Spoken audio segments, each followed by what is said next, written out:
السلام عليكم ورحمة الله وبركاته. أهلا بكم أحبتي من جديد. ما زلنا مع قناة تفسير الأحلام. الحمد لله والصلاة والسلام على رسول الله صلى الله عليه وسلم. أيها الإخوة الكرام، عنوان هذا الفيديو: لماذا ماء البحر شفاء من العين والحسد، وما هو الدليل؟ كثير من الناس لما سمعونا في مثلا لما كنا بنتكلم عن السحر المرشوش، كنا بنقول ينبغي أن يكون هنا ماء بحر، ولما تحب ترش البيت من السحر المرشوش بخلاف علاج الشخص المصاب بالسحر المرشوش، كنا برضو بنركز على مية البحر. فكتير من الناس سألونا لماذا ماء البحر؟ ليه دايما تقولوا لنا ماء بحر؟ يعني ده له أثر كبير على السحر؟ وهل في دليل على الكلام ده؟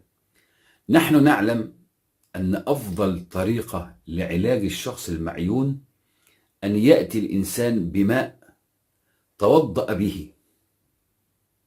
دي السنة. لما تعرف إن في شخص حسدك أو عاينك، الأصل إنك تروح تقول له أنت عينتني، توضأ وهات ماء وضوءك. طبعا الكلام ده يستحيل يحصل النهاردة، ممكن يمسك في خناقك ويضربك. أنت هتطلع عليا سمعة، مين قال لك إن أنا بحسد؟ مين قال لك إن أنا حسدتك؟ فده شيء صعب. طب ماء البحر ماله وما علاقته بالشخص اللي عيني وإني أحتاج منه ماء؟ الماء بالنسبة لماء البحر، حينما تنظر بالعقل، ما من إنسان إلا ونزل البحر،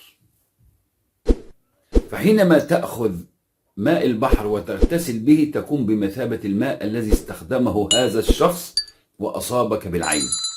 طبعا أنا عارف السؤال اللي هيتقال دلوقتي اللي بيدور في أذهان كثير من الناس: طب احنا عارفين ان في ناس عمرها ما نزلت بحر. اكيد طبعا ان الشخص الذي لم يصبه ماء البحر ولم ينزل ماء البحر، اعلم اخي الكريم ان اي انسان يتنفس له اثر في البحر.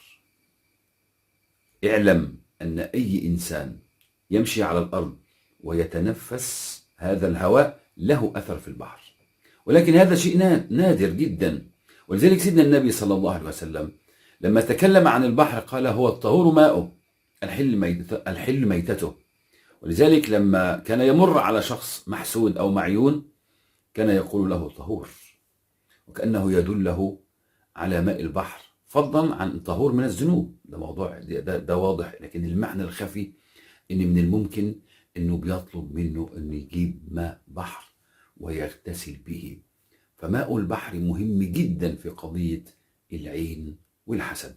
كان معكم أخوكم إسماعيل الجعبيري، انتظرونا في اللقاءات القادمة، والسلام عليكم ورحمة الله وبركاته.